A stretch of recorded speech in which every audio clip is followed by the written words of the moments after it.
Hi అండి. మొత్తానికి సునంద గారు ఆదిత్యని ఆనందిని బయటికి పంపించేశారు కదా. ఇంకా ఆదిత్య నువ్వు లోపలికి రా, ఆనంది లోపలికి రావటానికి నేను ఒప్పుకోను, ఆనందిని అసలు నాకు కోడలిగా అనుకోవట్లేదు, అలాంటప్పుడు నువ్వు ఒక్కడి వేరా అనేసి ఆదిత్యకి ఆఫర్ ఇస్తుందన్నమాట సునంద గారు. ఇంకా ఆదిత్య అంటాడు కదా, ఆనంది లేనటువంటి ఈ ఇంట్లో నేను ఉండను, ఆనందిని వద్దనుకుంటున్న వాళ్ళతో కూడా కలిసి ఉండాల్సిన అవసరం నాకు లేదు, ఆనంది ఎక్కడుంటే నేను అక్కడే ఉంటాను, ఆనంది ఇప్పుడు నా భార్య, కష్ట సుఖాల్లో మేమిద్దరం కలిసే నడవాలనుకుంటున్నాం కాబట్టి నేను ఇక్కడ ఉండను అనేసి ఆదిత్య సునంద గారికి సంబంధించిన ప్రతి వస్తువుని కూడా అక్కడే వదిలిపెట్టేస్తాడు. లాస్ట్కి షూలు కూడా అక్కడే వదిలిపెట్టేసి ఆనంది చేపట్టుకొని గుడి దగ్గరికి వస్తారు. ఆనంది ఆదిత్య ఇలా ఇంట్లో నుంచి గుడి దగ్గరికి వచ్చిన విషయం సింహాద్రికి తెలుస్తుంది. సింహాద్రి వచ్చి బతులాడతాడు, మేము రామంటారు. అలాగే జ్యోతమ్మ సూర్యబాబు వచ్చి బతులాడతారు, మేము రాము అని చెప్తారు. అప్పుడే సూర్యబాబు జ్యోతమ్మ గుడికి దగ్గరలో ఒక ఇల్లు తీసుకుంటారు. ఆనందికి ఆదిత్యకి జరగాల్సిన పద్ధతులన్నీ చక్కగా చేపిచ్చేస్తారన్నమాట. ఇంకా ఆనంది ఆదిత్య ఇద్దరు కూడా మాట్లాడుకుంటూ ఉంటారు. మాటల్లో ఆదిత్య చాలా బాధపడిపోతూ ఉంటాడు. చూడు ఆనంది, ఇప్పుడు మన ఇద్దరం ఉంటేనే మా అమ్మ అన్న మాటలన్నీ గుర్తుకొచ్చి నేను ఎంత బాధపడుతున్నాను, నువ్వు ఒక్కదానివి ఇంట్లో నుంచి మేము పంపించేసినప్పుడు నువ్వు ఒక్కదానివి ఎంత బాధపడి ఉంటావో, అసలు ఎంత టెన్షన్ పడి ఉంటావో నేను అనుకుంటూ ఉంటేనే నా మైండ్ పోతూ ఉంది, నిన్ను ఎన్ని బాధలు పెట్టాము ఆనంది అని చెప్పేసి ఆదిత్య గారు బాధపడిపోతూ ఉంటారు. అలాగే ఆదిత్య గారు అలా నేల మీద దుప్పటి పరుచుకొని పడుకోవటం, చెప్పులు లేకుండా నడవటం, ఇదంతా చూసినటువంటి ఆనంది అంటూ ఉంటుంది, ఆదిత్య గారు అత్తయ్య గారు చెప్పినట్టుగా మీరు నా చెయ్యి వదిలిపెట్టి ఇంటి లోపలికి వెళ్తే మహారాజులాగా ఉండేవాళ్ళు, నా చేయి పట్టుకొని మీరు ఇలా రావటం వల్లే కదా మీకు ఇన్ని కష్టాలు అనేసి అనగానే నాకు ఆ సుఖాల కంటే కూడా నీతో ఉండటమే నాకు స్వర్గంలో ఉన్నట్టు అనిపిస్తుంది ఆనంది, కాబట్టి నువ్వు అసలు అలాంటివన్నీ మర్చిపో, నువ్వు నేను ఇప్పటి నుంచి లైఫ్ కొత్తగా అనుభవించాలి, కొత్తగా మన ఇద్దరం నడవాలి, కాబట్టి కష్టమైన సుఖమైన మన ఇద్దరం కలిసే చెయ్యాలి అని చెప్పేసి ఆదిత్య గారు ఆనందికి అర్థమయ్యే విధంగా చెప్తారు. తెల్లారిపోతుంది. ఆదిత్యకి కాఫీ తెచ్చిస్తుంది ఆనంది. ఆ కాఫీ తాగిన ఆదిత్య అమృతంలాగా ఉంది ఆనంది అనేసి పొగుడతారా. ఇంకా అప్పుడు ఆనంది అంటుంది, పొగిడింది చాలండి, మనము యుద్ధం చేయడానికి వెళ్ళాలనుకున్నాం కదా, కాబట్టి ఆ ప్రయత్నాలు చెయ్యాలి, కాబట్టి త్వరగా స్నానం చెయ్యండి అనేసి అనగానే, స్నానమా నేనైతే చేయను, నువ్వే చేయించాలి అనేసి ఆదిత్య అంటాడు. అప్పుడు ఆనంది అంటుంది, నువ్వేనా చిన్న పిల్లవాడా ఏంటి, మీకు నేను స్నానం చేపించటం ఏంటి అనేసి అనగానే, అవును ఇప్పుడు నేను చిన్న పిల్లవాడిలాగే అనుకో, నాకు నువ్వు స్నానం చేపిస్తే నేనే స్నానం చేస్తా, లేకపోతే నేను చేయను అనేసి ఆదిత్య చెప్తాడు. ఆనంది, మరి మీరు ఎక్కువగా గోరేజిన పడుతున్నారు, రండి అలాగే చేపిస్తా అనేసి ఆదిత్యను కూర్చోబెట్టి స్నానం చేపిస్తూ ఉంటే ఆదిత్య ఆనందిని ఆట పట్టిస్తూ ఉంటాడు. అప్పుడే స్నానం చేసిన ఆనంది ఇలా ఆదిత్య గారు తడుపుతూ ఉంటే, అయ్యో ఆదిత్య గారు నేను ఇప్పుడే స్నానం చేసిన, మళ్ళీ మీరు నన్ను నీళ్ళల్లో ముంచి లేపుతుండ్రు, ఇంక నాకు మళ్ళీ స్నానం చేసే అంత టైం కూడా లేదు, ఉండండి అసలు మీకు స్నానం చేపిస్తానంట, నా బుద్ధి తక్కువ అని చెప్పేసి ఆదిత్యాన్ని చక్కగా చిలిపిగా అలా తడిమి అక్కడి నుంచి అక్కడ వెళ్ళిపోతుందన్నమాట.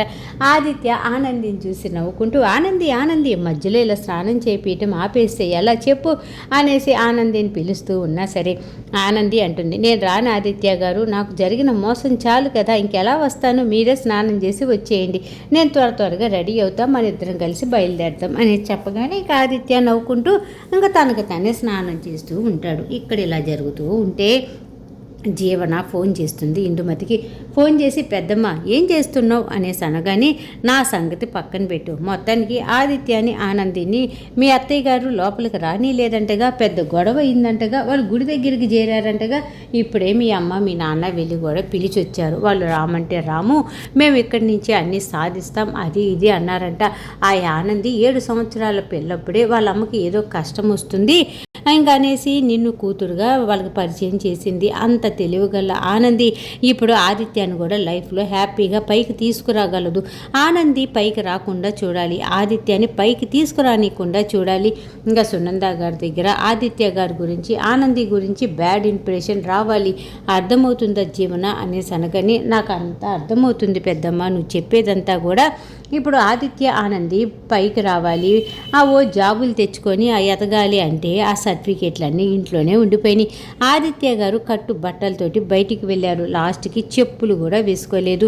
అలాగే ఉట్టి కాళ్ళ మీదే వెళ్ళిపోయారు. కాబట్టి ఆదిత్య గారి దగ్గర ఏ సర్టిఫికేట్లు లేకపోతే జాబ్ ఎవరిస్తారు? ఇంకా అలాగే ఆయన పై స్థాయికి ఎలా ఎదుగుతాడు? ఏదైనా పని చేసుకుంటేనే కదా రూపాయి డబ్బులు వచ్చేది. వాళ్ళ దగ్గర తినటానికి కూడా డబ్బులు లేవు. అలాంటిది వాళ్ళు పై స్థాయికి ఏం వస్తారు పెద్దమ్మ అనేసి జీవన ఆనందిని తక్కువ చేసి మాట్లాడుతూ ఉంటుంది. అప్పుడే ఇందుమతి అంటూ ఉంటుంది, ఇలా అందరినీ తక్కువ ఆలోచించి నువ్వే కిందకు పడిపోయేటట్టున్నావు. ఆనంది ఎంత తెలివిగలదో తెలిసి కూడా నువ్వు ఇలా మాట్లాడుతున్నావంటే జీవన కొంచెం తెలివిగా ప్రవర్తించు, మీ అత్తయ్య గారి దగ్గర మార్కులు కొట్టేసేయి అని చెప్పేసి ఇంకా చేయాల్సిన చెత్త పనులన్నీ కూడా జీవనకి బాగా నూరు పోస్తూ ఉంటుందన్నమాట ఇందుమతి. ఇంకా జీవన ఇందుమతి చెప్పినటువంటి మాటలన్నీ వినేసి అలాగే పెద్దమ్మ నువ్వు చెప్పినట్టుగానే చేస్తాను అనేసి జీవన ఇందుమతి గారికి మాట ఇచ్చేస్తుంది అన్నమాట.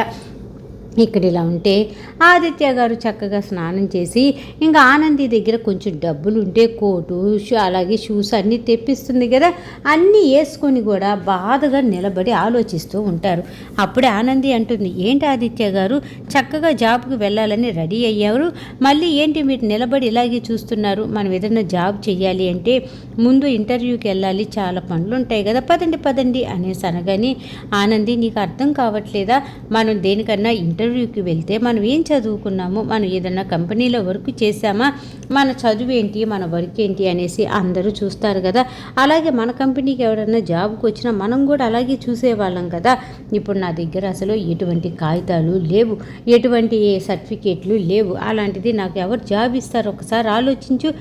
జాబ్ అంటే ఎవరు వర్క్ ఇచ్చారు కదా, మరి ఏ కాగితాలు లేకుండా ఏం సర్టిఫికేట్లు లేకుండా నేను ఏ జాబ్కి వెళ్ళమంటావు, ఏ ఇంటర్వ్యూకి వెళ్ళమంటావు అనేసి పాపం ఆదిత్య గారు బాధపడిపోతూ ఉంటే అప్పుడే ఆనంది అంటుంది, నిజమే కదా మీ దగ్గర సర్టిఫికేట్లు లేవు కదా, ఇప్పుడు మనం ఏం చెయ్యాలి అనేసి ఆలోచిస్తూ ఉండేలోపు ఇంకప్పుడే ఆనంది అంటూ ఉంటుంది, మీరేంటో జనాలందరికీ తెలుసు, మీకు కంపెనీ చేతిలో పెడితే మీరు ఏ పై స్థాయికి తీసుకువెళ్తారో కూడా అందరికీ తెలుసు, సర్టిఫికేట్లు లేవు అని మీరు ఇలా బాధపడుతూ కూర్చుంటే ఎలాగండి, కాబట్టి మీ ప్రయత్నం మీరు చెయ్యండి, మన ప్రయత్నం మనం చేద్దాం, ఒకవేళ ఎవరైనా మనకు తెలిసిన వాళ్ళు ఉండి మన గురించి తెలిసిన వాళ్ళు మనకు జాబ్ ఇస్తారు కదా, అప్పుడు మనం అనుకున్నవన్నీ నెరవేరుతుంది కదా, కాబట్టి మీరు వెనకడుగు వేయొద్దు, మీరు ఎలాగో ఇప్పుడు జాబ్ చేయాలనుకుంటున్నాం, మనం మీ అమ్మగారికి ఇచ్చిన మాట నిలబెట్టుకోవాలన్నా మీ అమ్మగారు వచ్చి మనల్ని ఇంటికి తీసుకొని వెళ్ళాలన్నా సరే మనం ఈ పోటీలో గెలవాలి అనేసి ఇంకా ఆదిత్య గారికి ఆనంది చక్కగా చెప్తుంది. ఆనంది చెప్పిన మాటలకి ఆదిత్య అంటాడు,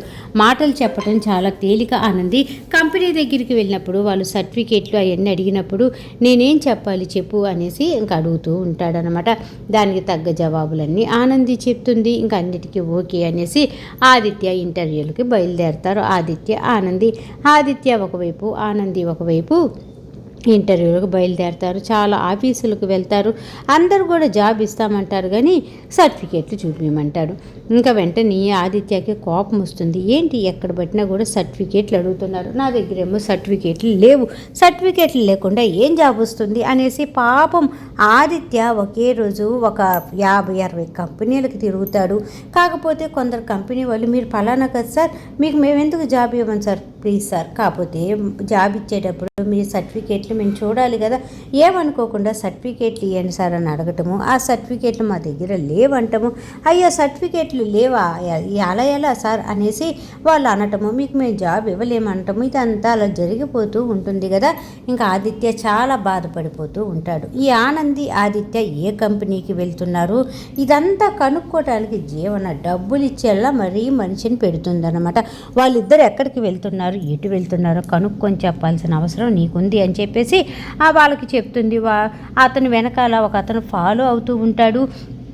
వాళ్ళు ఏం చేస్తున్నది ఎక్కడికి వెళుతున్నది అంతా జీవనకి ఇన్ఫర్మేషన్ ఇచ్చేస్తారు. ఇంకా వెంటనే జీవన అక్కడ ఉన్నటువంటి మేనేజర్కి ఫోన్ చేసి వాళ్ళకి జాబ్ ఇవ్వద్దు అని చెప్పేసి వాళ్ళకి డబ్బులు ఆఫర్ పెడుతూ ఉంటుందన్నమాట. అలాగా ఆదిత్య వెళ్ళిన ప్రతి కంపెనీ వాళ్ళు కూడా పాపం ఆదిత్యకి అయితే జాబ్ ఇవ్వరన్నమాట. ఇంకా ఆనంది కూడా అలాగే ఇంటర్వ్యూకి వెళ్తుంది కదా, ఆనంది వెళ్ళిన ఇంటర్వ్యూలన్నిటిలో సర్టిఫికేట్లు చూపిస్తుంది, జాబ్ ఇచ్చినంత పని చేస్తారు, లాస్ట్ మినిట్లో ఆనందికి కూడా జాబ్ రాకుండా అయిపోతాయి అన్నమాట. దీనంతటికీ కారణమైనటువంటి జీవన మటుకు తెగ నవ్వుకుంటూ ఉంటుంది, ఆహా ఆనంది నీకు జాబు రాదు, ఇంకా నువ్వు రోడ్డు పాలు అవ్వాల్సిందే, మీరే బతకలేరు, మళ్ళీ ఈ ఇంటికి రావాల్సిందే, మా అందరి చేత మాటలు పడాల్సిందే. కాబట్టి ఎందుకు నువ్వు ఊరికి జాబుల గురించి ట్రై చేస్తావు? సర్టిఫికేట్లు ఉన్నా నీకు జాబు రాదు, సర్టిఫికేట్లు లేకపోయినా బావగారికి జాబు రాకుండా చేసే బాధ్యత నాది కదా అనేసి నవ్వుకుంటూ ఉంటుంది. ఇంకా అలాగే అన్ని కంపెనీలకి ఇంటర్వ్యూలకి వెళ్ళి వెళ్ళి వెళ్ళి చిరాకు వచ్చేస్తూ ఉంటుంది ఆదిత్యకి. ఇంకా ఆదిత్య అలిసిపోయి ఒక చెట్టు కింద కూర్చొని ఉంటాడు. ఆనంది మటుకు అలాగే ఇంటర్వ్యూలకు తిరుగుతూనే ఉంటుంది. పాపం ఇంటర్వ్యూలు అన్నీ ఫెయిల్ అయిపోతూ ఉంటాయి. ఆనందికి జాబు రాదు, చాలా బాధపడిపోతూ ఉంటుంది. ఇప్పుడు ఆదిత్య గారికి నా మొహం ఎలా చూపించాలి, ఆదిత్య గారికైనా పాపం జాబ్ వచ్చిందో రాలేదో ఫోన్ చేసి కనుక్కుందాం అని చెప్పేసి ఫోన్ చేస్తూ ఉంటుందన్నమాట. ఆదిత్య గారేమో నేను ఇంత ఉండి చదువుకున్నానన్నా కూడా ఎవరు నమ్మట్లేదు, సర్టిఫికేట్ చూపించాలి అంటే నా దగ్గరేమో సర్టిఫికేట్కి సంబంధించిన ఏమీ లేవు అనేసి చాలా బాధపడిపోతూ ఇంట్లో నుంచి బయటకు వచ్చేసాం. ఇప్పుడు ఆనందిని ఎలా చూసుకోవాలి, నేను ఆనందికైనా జాబ్ వచ్చిందా రాలేదా అనేసి ఇంకా ఆదిత్య గారు ఆనంది గురించి ఆదిత్య గారు ఒకటే ఆలోచించుకుంటూ ఉంటారన్నమాట. మొత్తానికి ఇద్దరికి జాబులు రావు. జీవన మటుకు హ్యాపీగా ప్రతి ఒక్క ఆఫీసర్ మేనేజర్కి, అంటే ఆఫీస్లో పనిచేసే మేనేజర్లందరికీ ఫోన్లు చేసి వాళ్ళకి జాబ్ ఇవ్వద్దు అనేసి చెప్తూ ఉంటుంది. చేతుల దాకా వచ్చిన జాబు రాకుండా పోతుంది. ఆనంది ఆదిత్య బాధపడిపోతూ ఉంటారనమాట. మొత్తానికి ఈరోజు సీరియల్ ఎపిసోడ్ ఈ విధంగా జరిగిందండి. సీరియల్ బాగుంది, చక్కగా ఉంది, అర్థమయ్యింది అనుకుంటే మర్చిపోకుండా నా ఛానల్ని లైక్ చేయండి, షేర్ చేయండి, సబ్స్క్రైబ్ చేసుకోండి. అలాగే కింద బెల్ సింబల్ ఉంటుంది కదా, దాన్ని గట్టిగా ఒక బాధేసేయండి. రేపు రాబోయే ఎపిసోడ్లో మళ్ళీ కలుద్దాం. అంతవరకు ఉంటా మరి, బాయ్.